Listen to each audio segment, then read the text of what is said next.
The last of the open debate contributions is from Gil Patterson. Many thanks, Presiding Officer.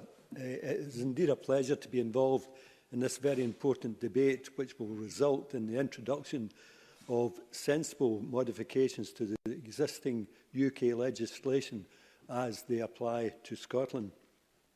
The Scottish Elections Franchise and Representations Bill is a worthy piece of legislation which demonstrates how, as a result of devolution, Scotland can take a different approach to major franchise issues from the remainder of the UK. In my view, Scottish Parliament elections and local government elections will be much more inclusive and will better reflect Scottish society's desire to be fair and not to exclude anyone living in Scotland from the voting process. I'm particularly interested in the voting by qualifying foreign nationals provisions. I have always believed that anyone who lives legally in Scotland should have the same voting rights, and we should not discriminate against anyone on the basis of the land of their birth. Most of Scotland agrees with an ageing population. Scotland requires foreign nationals, or as I very much prefer to say, new Scots, to help grow and sustain our economy. So we would want to encourage them to stay, integrate into our society and to belong to Scotland. Part of that belonging is equal rights, and an important part of equal rights is voting rights. So I'm very supportive of the bill's provisions, and I'm convinced that this legislation will encourage many of the young people and families currently living in Scotland to indeed stay. With regard to prisoners' voting rights, I have to say I think the provision in Part 2 of the bill are just about correct.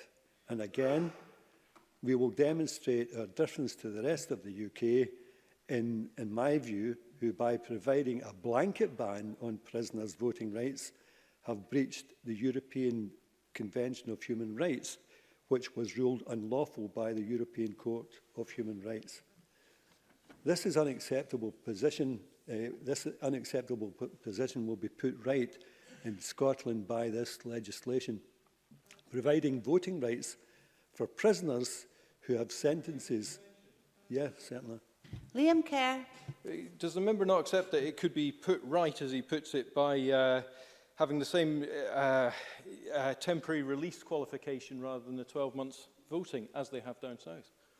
Gil Patterson. No, actually I don't. I think it's a cop-out, to be quite frank with you, to not abide by the spirit of what's really should be determined by CHR. And I actually think that sometimes when I listen to Tory politicians, I think you really have had a humanity bypass, to be quite honest with you. You should look at that even if there was no benefit in terms of rehabilitation. It's just how you would actually treat people. Providing voting rights for prisoners who have sentences of no more than 12 months seems to be sensible to have rehabilitation at its core.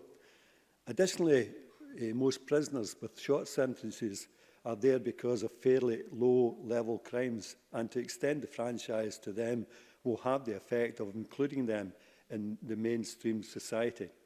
This will hopefully reduce the chances of reoffending and will reduce our prison population. I've got to admit to having a kind of change with regard to 4 years. So having said that, it's my opinion that those who have been convicted for more serious crimes, particularly those of a sexual nature or violent crimes and crimes which harm people, have forfeited their right to vote. So I think the Scottish Elections Franchise and Representations Bills has been set at the correct level on both these issues, and therefore I support the passage of the bill. And in doing so, I would like to thank all the members of the committee for their solid work on this, in this regard. Thank you.